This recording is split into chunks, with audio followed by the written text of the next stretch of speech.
beautiful budding bakers. So sorry I was so late. I was running to catch the fluffy clouds of marshmallow that I made. You're making marshmallow.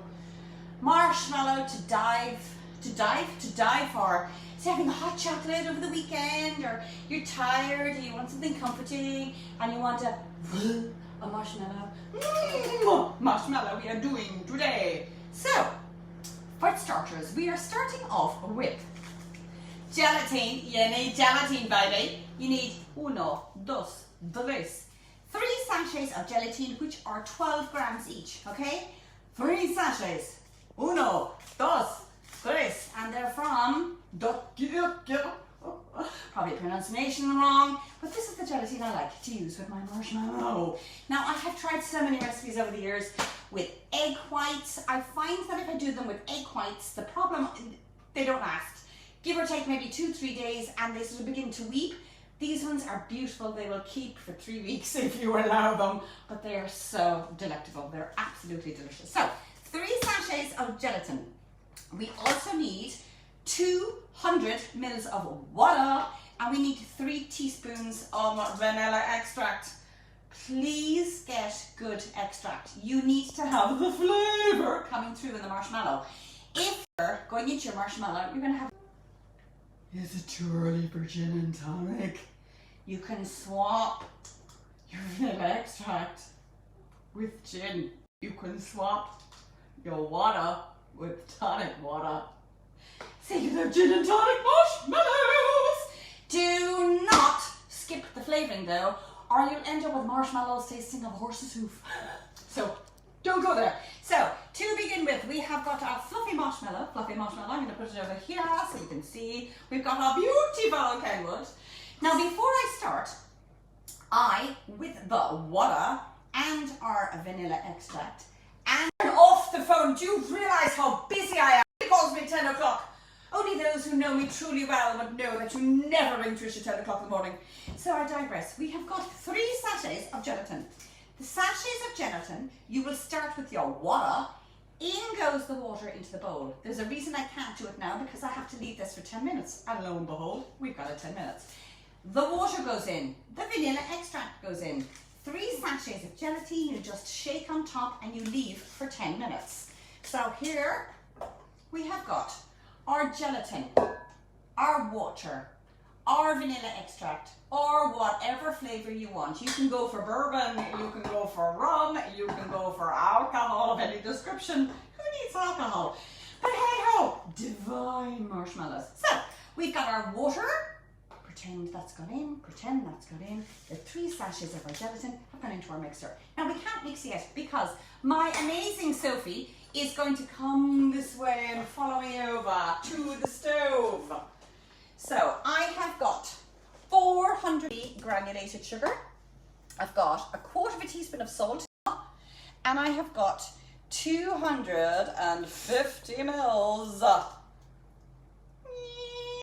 corn syrup. Have glucose syrup, you can certainly do golden syrup. Now in that water, here with me, is 60 mils. 60 mils of water. 60 mils of water, and I'm going to turn on the heat. Medium heat, not too high. So if you want to zoom in here, all I've got at the moment is I've got my caster sugar, I have got my golden syrup, and I have got my water. Now, the great thing, I've done this without a sugar thermometer, and it gets to a stage when your sugar and your glucose melt. Give it 1 minute to come to the boil and time it for 1 minute. And when you time it for 1 minute, it will actually come to 112 to 115 soft ball stage, which is what you're looking for your marshmallow. So giving that a stir, stir, stir. Once I've stirred it properly, I am now no longer going to stir. I'm going to let it do its stuff. Stay with me at the pot while I grab it. Give my hands a quick wish, wish. Stay looking at that amazing pot. Let it do its magic. I, on the other hand, am getting some water. Now, this is where I get a tiny bit of water and I put on my pastry brush and I'm just, this is a great tip if you're also doing Italian meringue buttercream.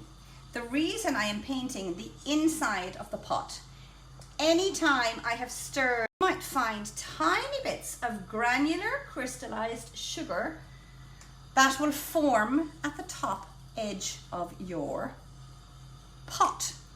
And the secret to brushing down a tiny bit of water, it's okay, you don't end up with scorched skin. Obviously an adult would be doing,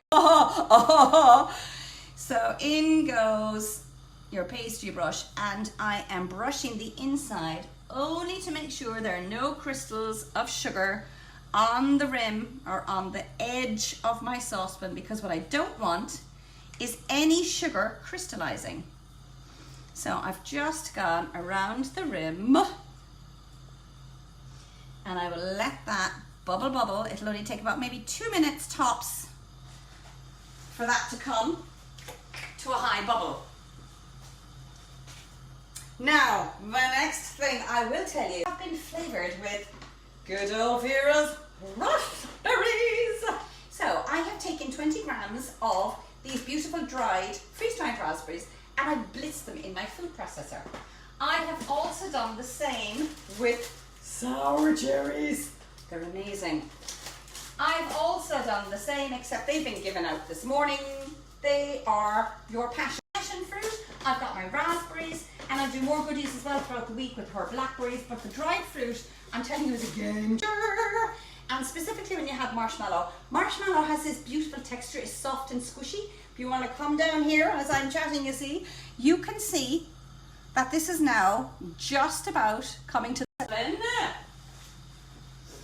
Actually, I will do it in 1 minute. So 1 minute and counting, starting now. So I'm putting this on for a minute. The reason being is that I obviously want the sugar to come to me. This is going directly onto my gelatin in about a minute. So there's 1 minute on the clock for this to come to its boil. You can use a sugar thermometer if you want. You don't necessarily need it. It's 12 degrees to 115 degrees. And I'll just show you. Now, when you are using a sugar thermometer, what you don't do is you don't put the end of the thermometer directly onto the saucepan, because it'll give you a false reading. So I have now got about a minute on the clock now, coming up. See how wibbly wobbly one. So when it comes to the boil, 1 minute, and that's with my faffing around. You'll see it does take 1 minute, but with me and my faffing around, it's probably taking another 30 seconds, which I will do. So you can see it's bubbling away like mad, and you think, oh, holy cannoli, is this even going to work? So creeping up to the 112, and then I'm just going to turn it off the heat. And this is where the magic begins. All that is involved in making marshmallow. This is not challenging. It is not difficult. If you do have a sugar thermometer, it is fabulous to have, just because there are more goodies along the track. And apologies if the internet is on and off today. It's having one of those moments. So we're nearly there. It's bubble, toil and trouble.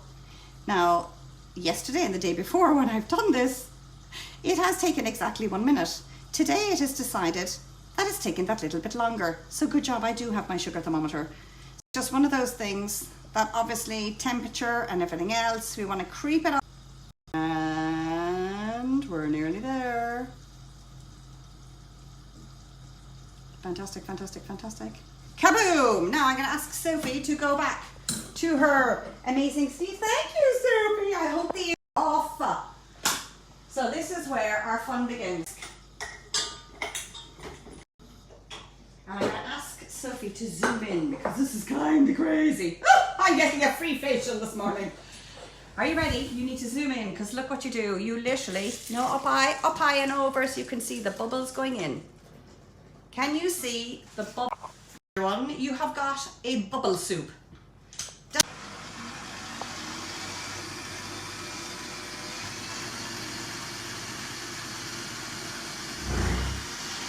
At that, 2 minutes, I'm going to Safety first. Get it out. That's going to take 10 minutes. When it takes 10 minutes, you are literally going to pour it into a greased tin. So I've used cling film. You can do your own body wrap for the summer, but I've used it for my marshmallow. Lay it down, completely grease it. Lay another sheet down so you've got a bed of cling film and it's been greased with sunflower oil. Don't use butter, it needs to be something like a non-flavoured oil, vegetable sunflower oil. So I have got this ready for the mixer. I prepared it because this marshmallow will take 24 hours to set. Okay? So the next thing I need is my trusty knife. What did I do with my knife? Says she looking everywhere. 2 minutes. Shoot. Haha, sure, it's in the sink. Horses in the sink.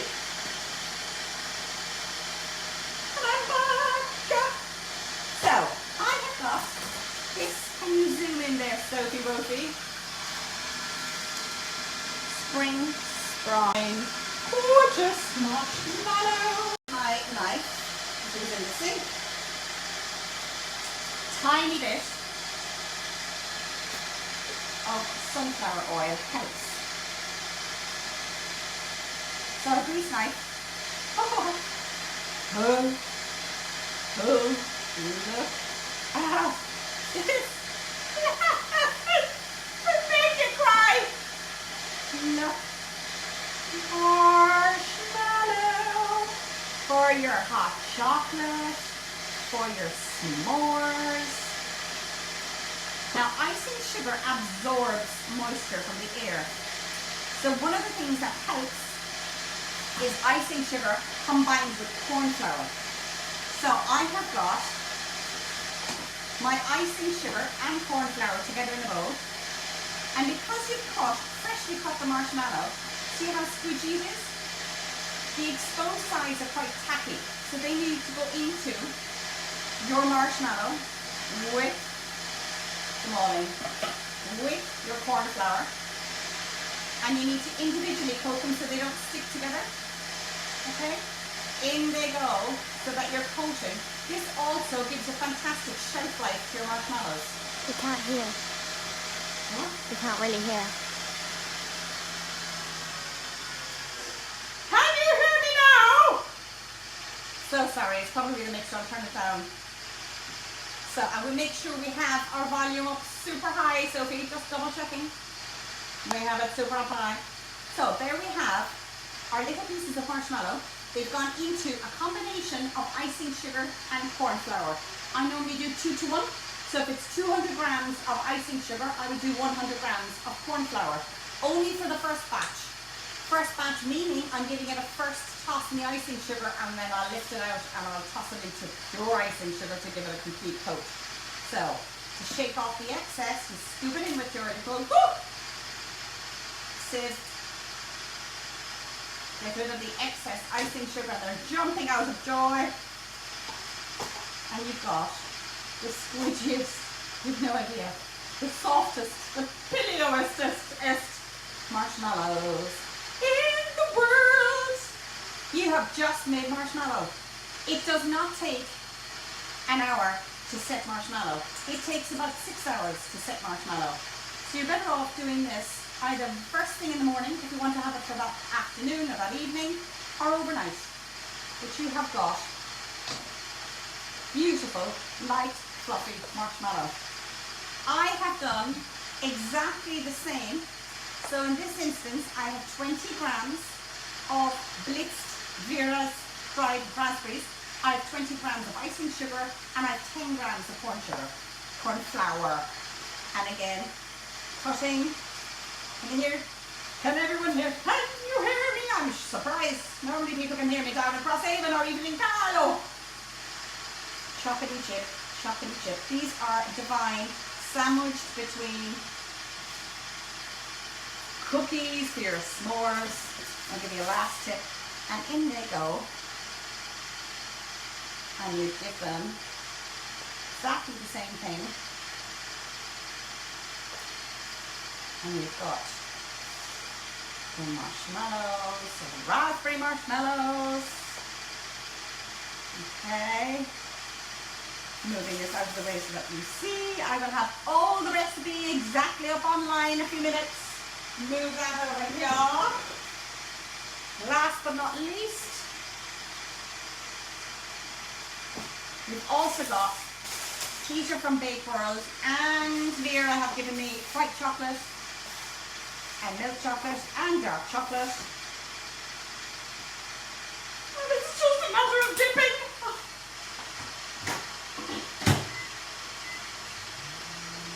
So we've got our chocolate melted. Yeah. And we get marshmallow. Lads, I'm going to be here forever in this morning.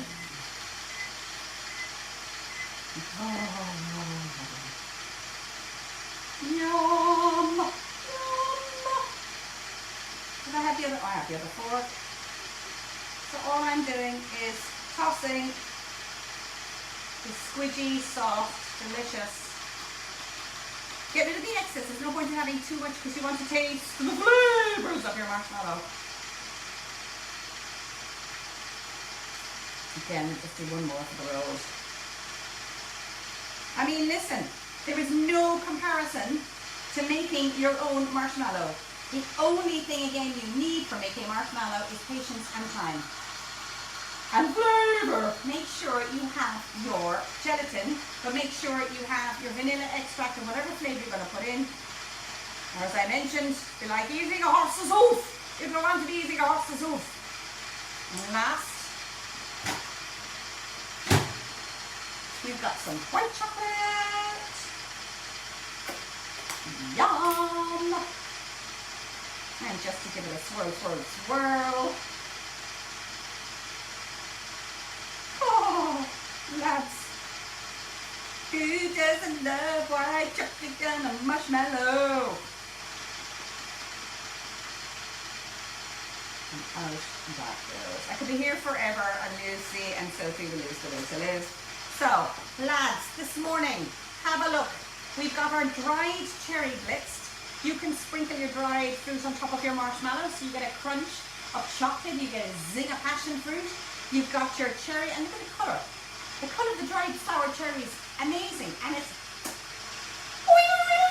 and then you have your raspberry, or you have your traditional marshmallow, or else you go vogue and you dip it in chocolate. So lads, that's going to go on forever and a half.